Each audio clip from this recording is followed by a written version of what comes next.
Mensagem, o título, na verdade, é Não há pânico no céu. Não há pânico no céu. Filipenses 4 e 6, na NVI, diz assim: Não andeis ansiosos por coisa alguma. Não andeis ansiosos por coisa alguma, mas em tudo, pela oração e súplicas, com ação de graças, apresentei seus pedidos a Deus, ou as suas súplicas a Deus. E a paz de Deus, que excede todo o entendimento, guardará o coração e a mente de vocês, ou vosso coração e vossa mente, em Cristo Jesus. Finalmente, irmãos, tudo que é verdadeiro, tudo que for nobre, tudo que for correto ou honesto, tudo que for puro, tudo que for amável, tudo que for de boa fama, se houver algo de excelente ou digno de louvor, pensem nessas coisas. Ponham em prática tudo que vocês aprenderam, receberam, ouviram e viram em mim, e o Deus de paz estará convosco. Amém. Bom, dá para acreditar que isso foi escrito por um presidiário, por um prisioneiro, não é?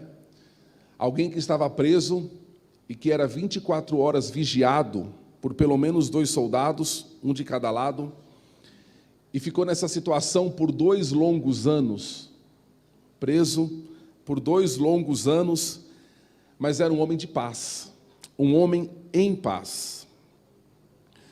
Paulo, irmãos, você pode imaginar que ele, antes disso, ele vivia, irmãos, de cidade em cidade, pregando a palavra, uma vida extremamente ativa, vendo Jesus realizar milagre na vida das pessoas, vendo a obra de Deus na vida de muitos.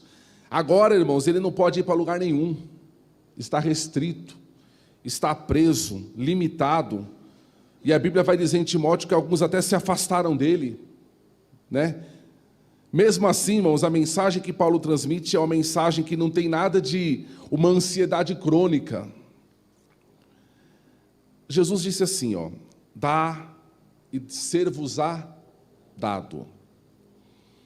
Eu sempre falo que quando a gente visita alguém, a gente é visitado.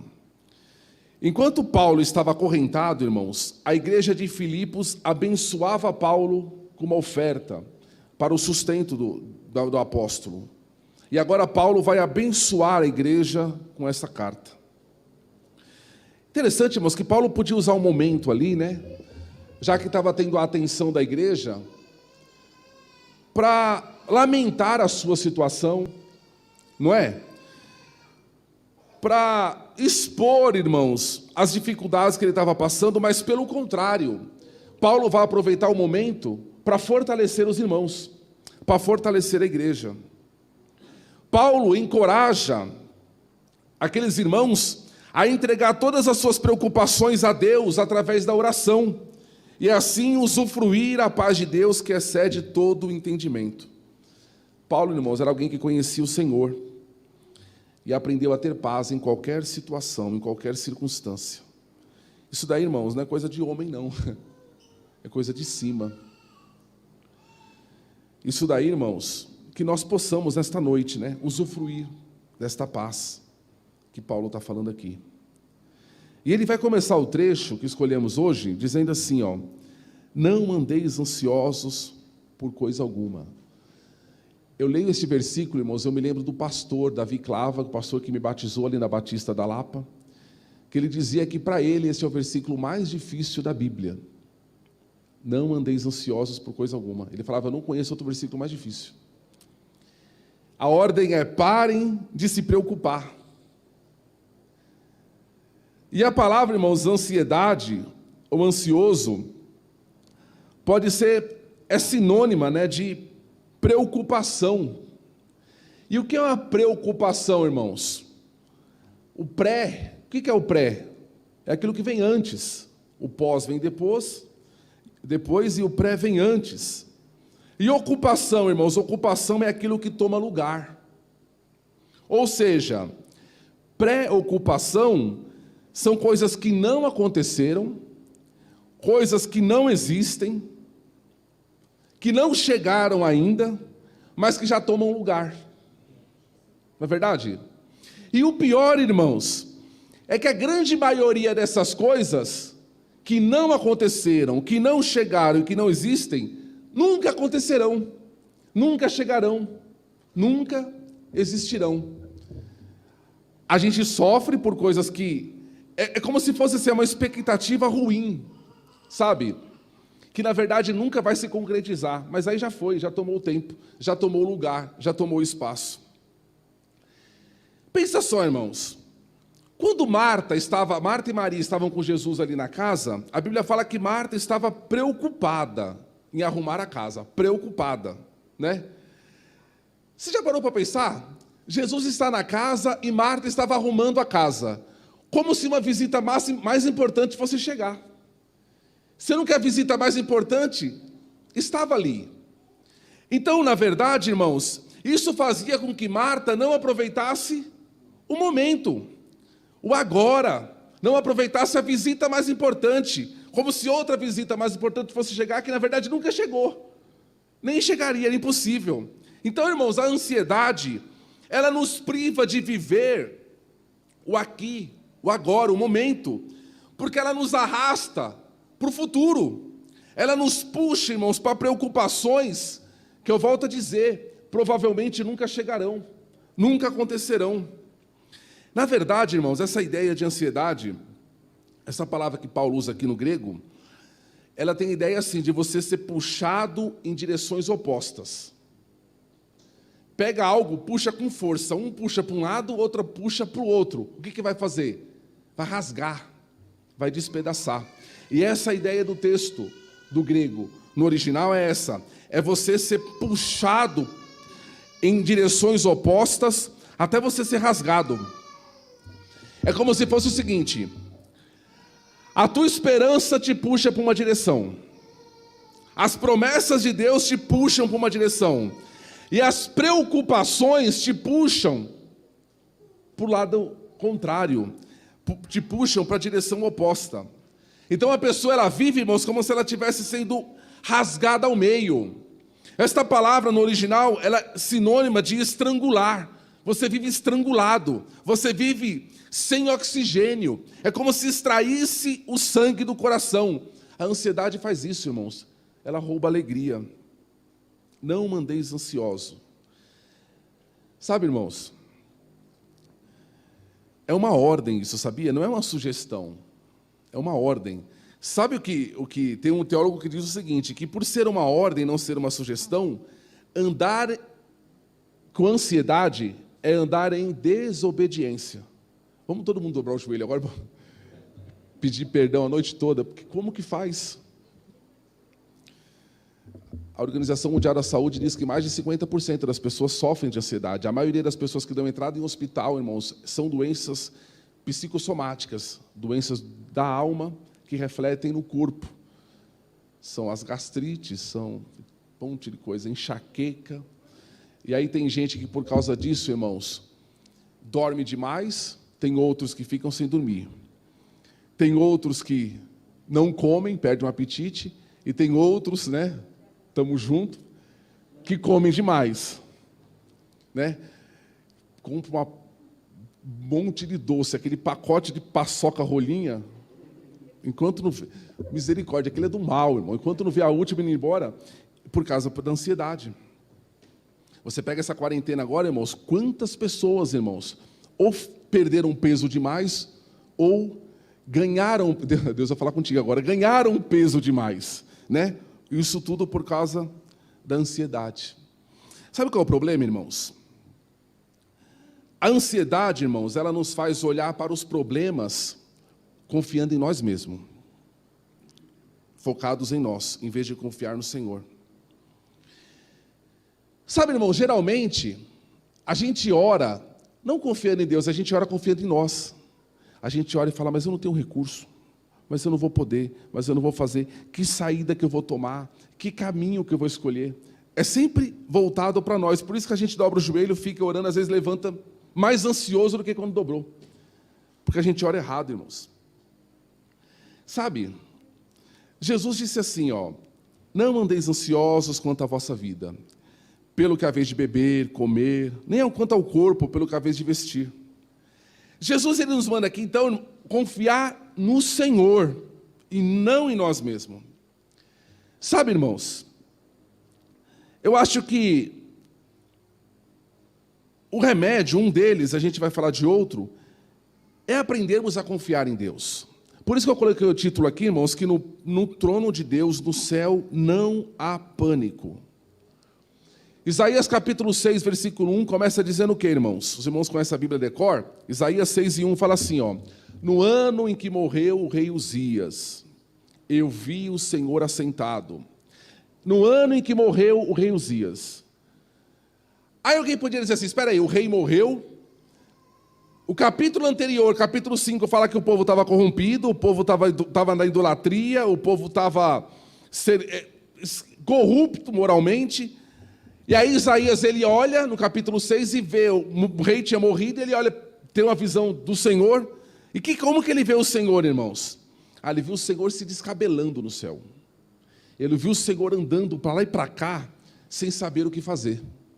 Ele viu o Senhor perdido, como que eu vou colocar outro rei, como que eu vou converter este povo? Ele viu o Senhor como, irmãos? Assentado num alto e sublime trono. A gente deixa de ficar ansioso, irmãos, quando você souber que diante do teu problema, sabe como é que o Senhor está? Assentado no alto e sublime trono. Deus está assentado, irmãos, não há pânico no céu.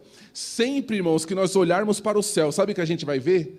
Tranquilidade, uma tranquilidade de quem reina, uma tranquilidade de quem governa, uma tranquilidade, irmãos, de aquele que com uma palavra muda tudo.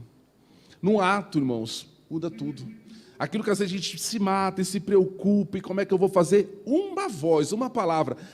Foi o que aquele homem disse, uma palavra e meu criado sarará. É uma palavra. É essa tranquilidade de quem está lá. O trono não está vazio, o trono está ocupado, irmãos. O trono está ocupado e ele reina. E aí Paulo vai dizer o seguinte, não andeis ansiosos por coisa alguma, mas ele vai dar o remédio. Qual é o remédio para a ansiedade, irmãos? A oração. Mas em tudo, pela oração. Sabe o que é interessante no texto? Eu gosto dessa linguagem de Paulo, que Paulo às vezes ele usa uma linguagem muito... que nos detalhes a gente aprende, irmãos. De um lado ele fala assim, ó, não andeis ansiosos por coisa alguma. Do outro lado ele fala, mas em tudo apresenteis as vossas orações. De um lado ele põe o coisa alguma, do outro lado ele põe o tudo. O crente, irmãos, só não estará ansioso por coisa alguma quando o tudo estiver no altar, como nós cantamos esta noite. Quando o tudo estiver no altar, irmãos, não estaremos ansiosos por coisa alguma. Ah, mas eu não consigo. É porque não está tudo no altar. Porque a gente vai para o altar e sai do altar todo cheio de mochila, todo carregado. Eu vou resolver esse negócio. Vai nada. Deixa ela no altar. Porque quando tudo estiver lá, você não estará ansioso por coisa alguma. Quanto mais você quiser ficar contigo, mais ansiedade haverá.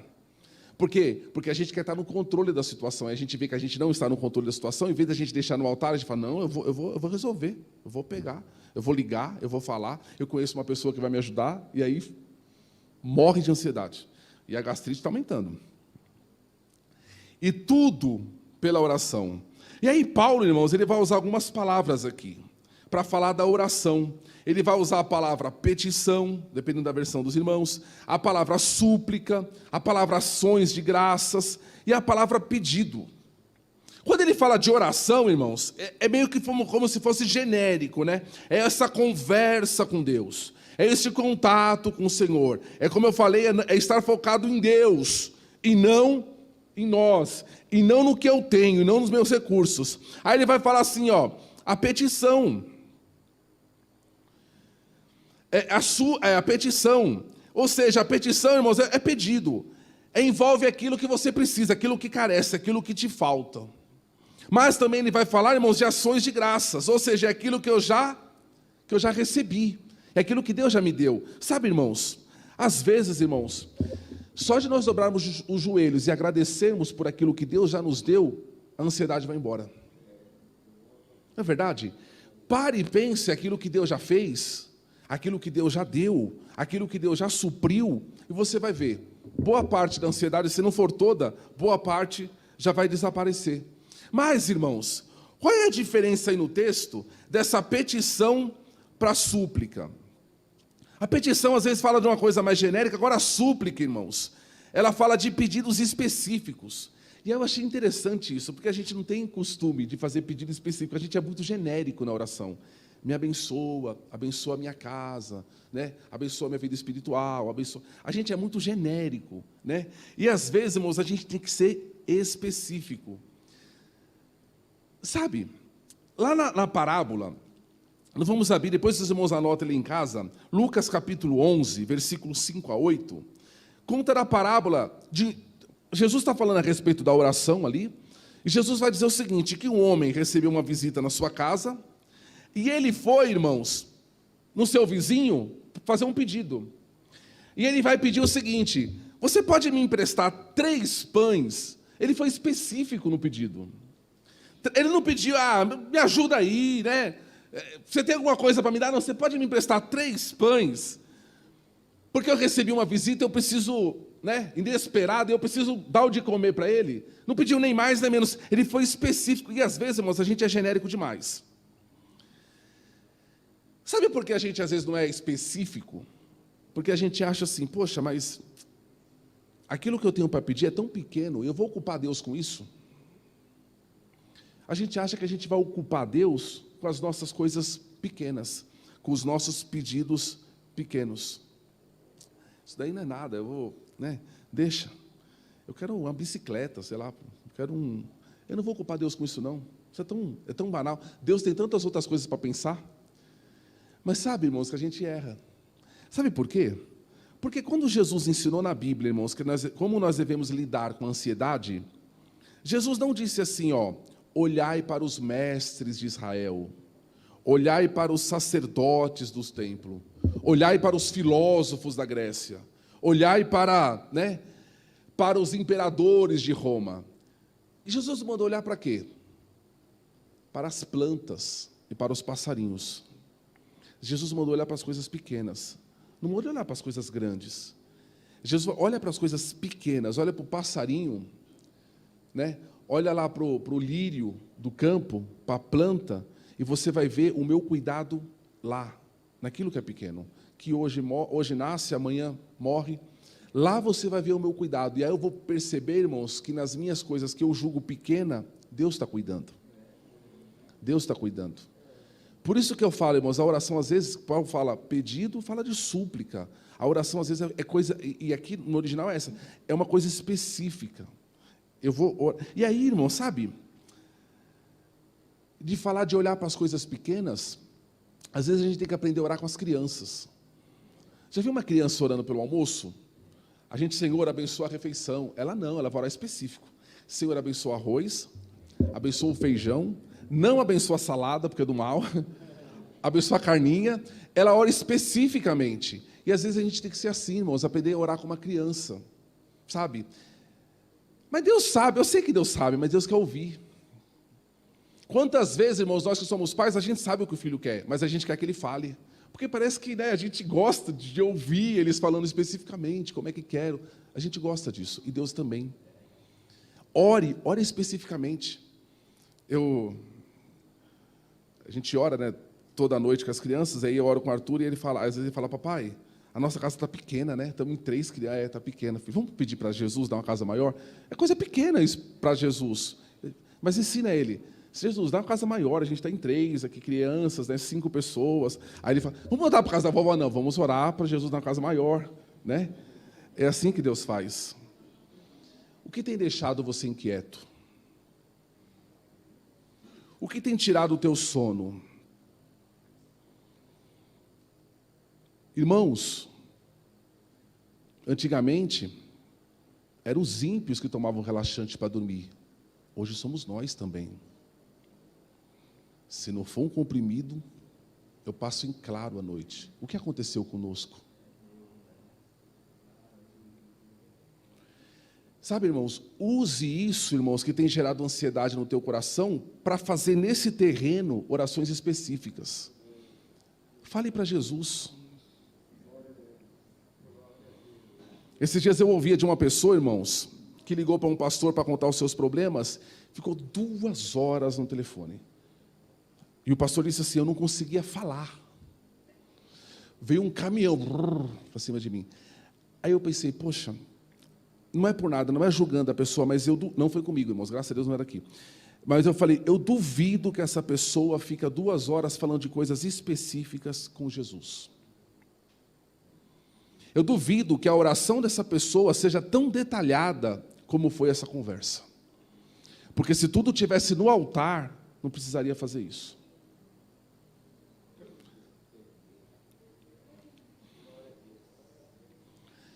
E aí Paulo vai dizer assim, quando nós aprendermos a fazer isso, a orarmos dessa forma, sabe o que vai acontecer? É o versículo 7.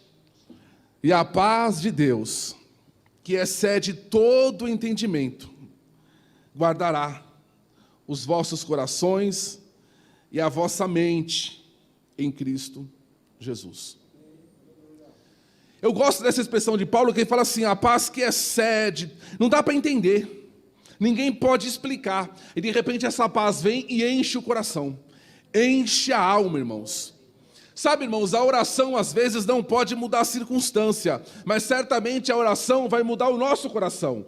A oração vai quietar a alma. Na oração encontro paz, é que a gente canta, na oração encontro paz. Na oração a minha alma se aquieta. Glória a Deus. É a oração, irmãos. É deixar tudo no altar do Senhor. E sabe, e aí Paulo, quando ele escreve isso, ele estava onde? Preso. Um soldado de um lado, um soldado do outro. E talvez quando ele olha para aqueles soldados, ele vai lembrar dessa expressão e vai dizer assim, essa paz guardará o vosso coração e a vossa mente. É como se fosse um soldado de cada lado do coração e da mente.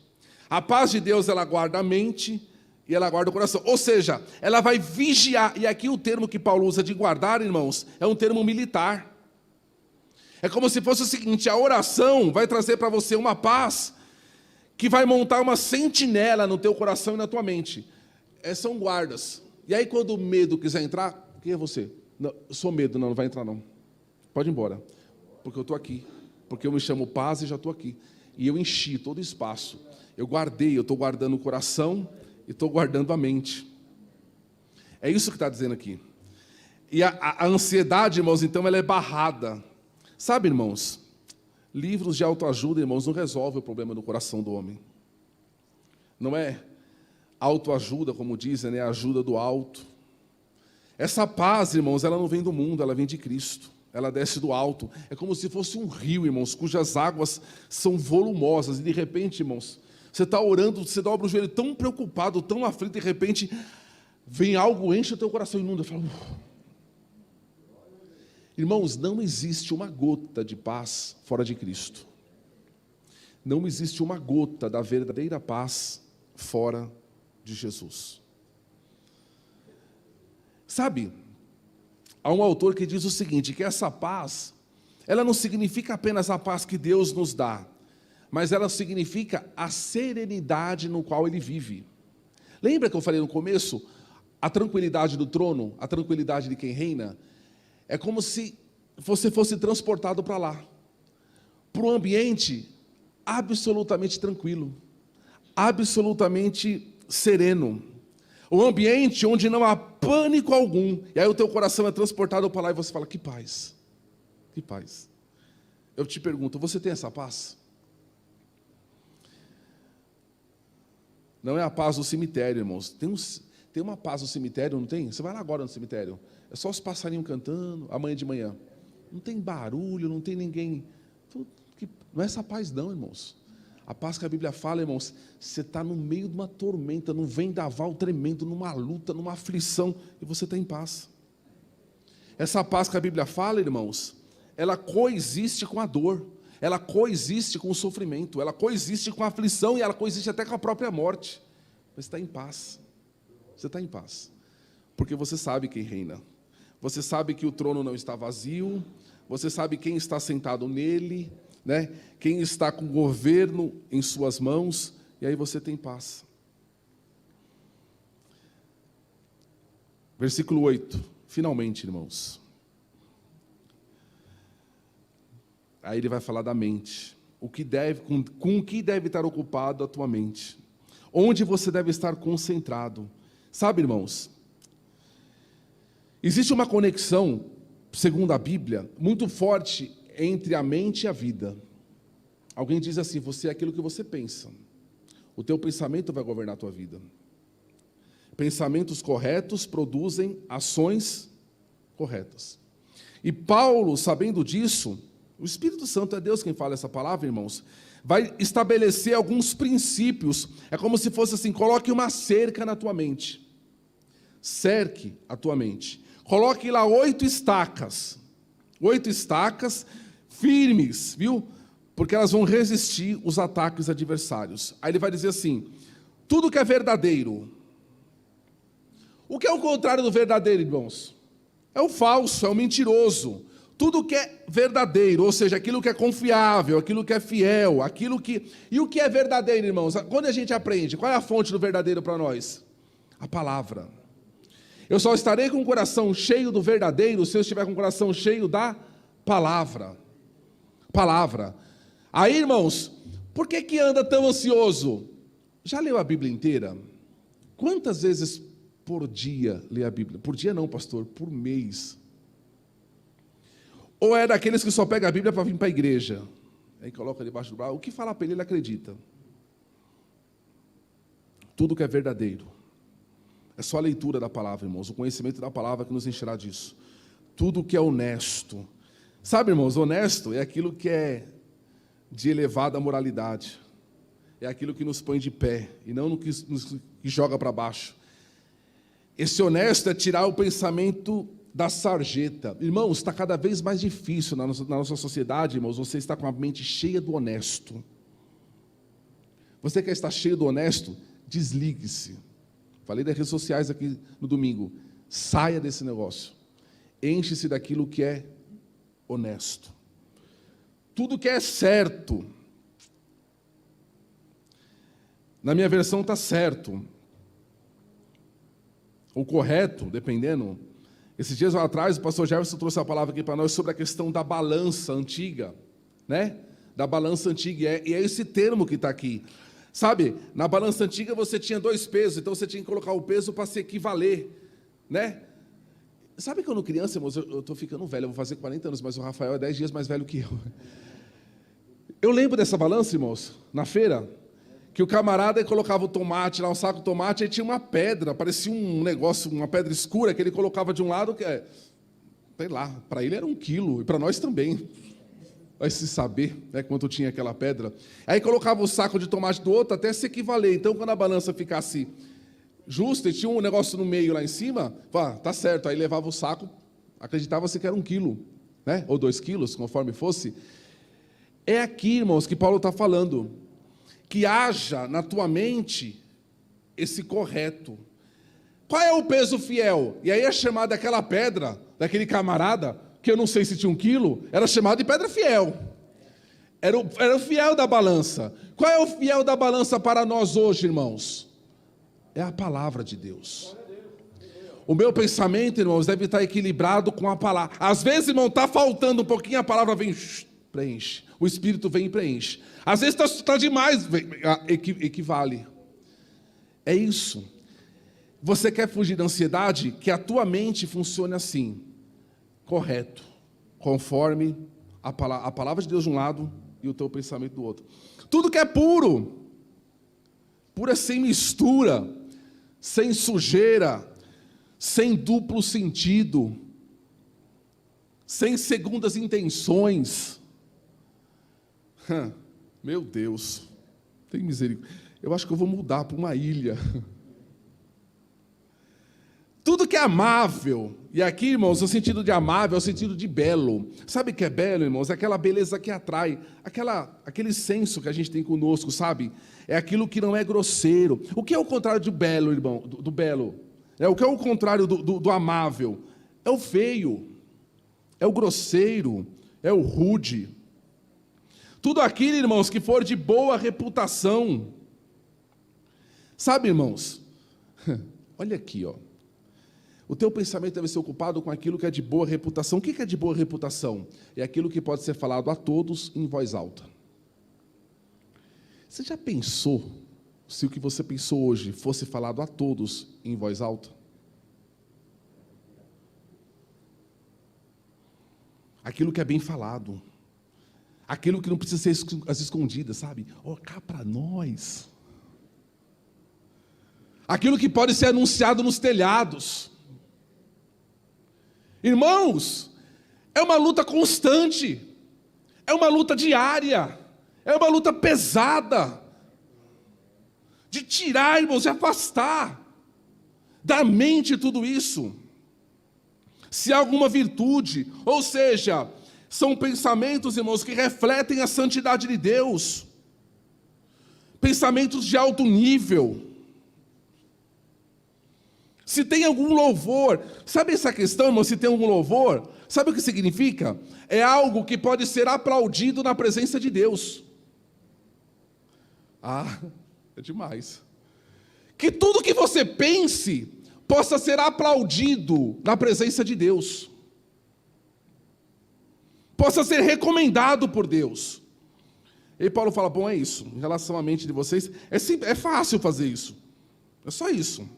Tudo que for puro, e aí vai. Sabe, irmãos, a única pessoa que conseguiu viver assim, irmãos, é por isso que a Bíblia fala que nós temos que ter a natureza de Cristo. Foi Ele. A mente de Jesus era assim, todos os dias, em todos os momentos, em todas as circunstâncias. Por isso que nós devemos ter a natureza, a mente de Cristo. Mas vós tendes a mente de Cristo. E aí Paulo vai dizer assim, ó. Versículo 9, para a gente acabar. Pratiquem. Coloquem em prática, vivam, conforme aquilo que vocês aprenderam, receberam, ouviram e viram em mim. Aquilo que vocês aprenderam, ou seja, quando eu estive com vocês, aí em Filipos, aquilo que eu preguei, aquilo que eu anunciei, a sã doutrina que eu falei, e aquilo que vocês receberam, porque uma coisa, irmãos, uma coisa é você aprender, outra coisa é você receber. Uma coisa, irmãos, e é diferente uma coisa da outra. Tem pessoas que sempre aprendem, Paulo fala sobre isso, mas nunca chegam ao conhecimento da verdade, nunca assimilam aquilo. Nunca assimilam, irmãos. Só podemos dizer que recebemos, irmãos, quando nós estivermos praticando. Ouvir, irmãos, aprender. Eu falo disso, eu sempre me lembro do pipoqueiro lá na Lapa. Pastor Antônio aqui. Irmãos, lá na Félix Guilhem, agora, ele está lá ainda, mas ele fica mais longe agora, na Félix Guilhem, irmãos. Eu cheguei lá em 99, tinha um pipoqueiro na porta da igreja. E a porta da igreja, irmãos, era na calçada. Ficava, irmãos, às vezes, do lado do pipoqueiro assistindo o culto. Eu fico imaginando as pregações que aquele homem ouviu. Nunca se converteu. E diziam que era desde a época do pastor Valdir, lá atrás, irmãos. Quantas festividades, mas culto, irmãos, que os irmãos saíam mistério lá no meio da rua, de milagre, de reteté, de bênção. Aquele homem ouviu, nunca se converteu. O pipoqueiro de coração duro. E o miserável, irmãos, quando ia acabando o culto, ele sabia, ele colocava o bacon para fritar. Aquele cheiro de bacon entrava na igreja, estava todo mundo com fome já de 2 horas de culto, o estômago dava vontade de sair. Igual desenho animado, flutuando atrás da pipoca dele, porque eles colocavam o bacon para o cheiro entrar lá para dentro. Mas nunca se converteu, irmãos. Tem pessoas que são assim. Aprende. Eu falei, meu Deus, acho que eu nem nasci. Esse homem já estava aqui ouvindo o evangelho, na porta da igreja. E já pensou, irmão, esse homem vai para o inferno? Porque nunca recebeu. Coisas que vocês ouviram. E aí é interessante, Paulo fala assim, não é só o que eu falei, é o que vocês ouviram a meu respeito. É o que falam de mim. É o testemunho que estão dando. É como eu estou reagindo à prisão, como eu estou lidando com o meu sofrimento. E coisas que vocês viram, que vocês puderam testemunhar. Irmãos, quem pode dizer isso hoje, irmãos? Aquilo que vocês ouviram falando, aquilo que vocês viram em mim, aquilo que vocês ouviram a meu respeito, isso praticai e Deus será com vocês. Meu Deus. Vamos acabar, irmãos. Portanto, a batalha, irmãos, a nossa batalha, a batalha cristã, é uma batalha na mente. Na mente. Só cresceremos espiritualmente, irmãos, se nós lutarmos por uma mente pura, através da palavra de Deus, através da oração. Essa batalha, irmãos, ela é sangrenta. É manter os olhos, irmãos, fixos em Jesus. Isso dá um trabalho tremendo. Portanto, irmãos, seja extremamente cuidadoso. Cerque o teu coração e cerque a tua mente com as coisas de Deus. É a única forma de nós vencermos. Se tiver uma brecha na cerca, irmãos, o inimigo entra. Coloque as estacas. Firme bem as estacas e Deus te ajudará para que o adversário não chegue perto. E aí sim, a paz de Deus encherá o teu coração. O trono de Deus estará lá. A cerca estará segura, irmãos. A ansiedade vai embora. Deixe tudo no altar do Senhor. Amém, irmãos? Fiquemos em pé. Vamos orar a Deus. Queria convidar o pastor Aldinho para fazer a oração e o pastor Isaías para nos dar a bênção apostólica. Deus abençoe os irmãos em nome de Jesus. Saúde a igreja com a paz do Senhor. Deus, nós te louvamos, nós te agradecemos, ó Pai, por tudo quanto o Senhor tem feito em nossas vidas, meu Deus, nesse dia de hoje, meu Pai. Nós somos gratos a Ti, Senhor Deus, porque aqui estamos, meu Pai, aprendendo da Tua palavra, Senhor Deus, aprendendo, Senhor Deus, como Te servir melhor, Senhor Deus, como sermos cristão melhor, Senhor Deus, somos chefe de família melhor, meu Pai. Deus de bondade, Deus de misericórdia, guarda a nossa mente, Senhor Deus, o nosso coração, Senhor Deus. Ah, Deus de bondade, Deus eterno, nos cerque, Senhor Deus, com a Tua palavra, Senhor Deus, com a Tua misericórdia, com a Tua bondade, Senhor Deus, nos dai da Tua graça, da Tua misericórdia. Abençoa os Teus servos que estão em casa, Senhor Deus, ouvindo esta palavra, Senhor Deus. Dai graça e dai vitória, dai saúde a eles, meu Deus. Deus de misericórdia e de bondade. Leva-nos em paz para os nossos lados, nos cobre com Teu sangue, Senhor Deus. Nos guarde, Senhor Deus, e nos livre, meu Pai. Em nome de Jesus, nós Te agradecemos por tudo. Amém.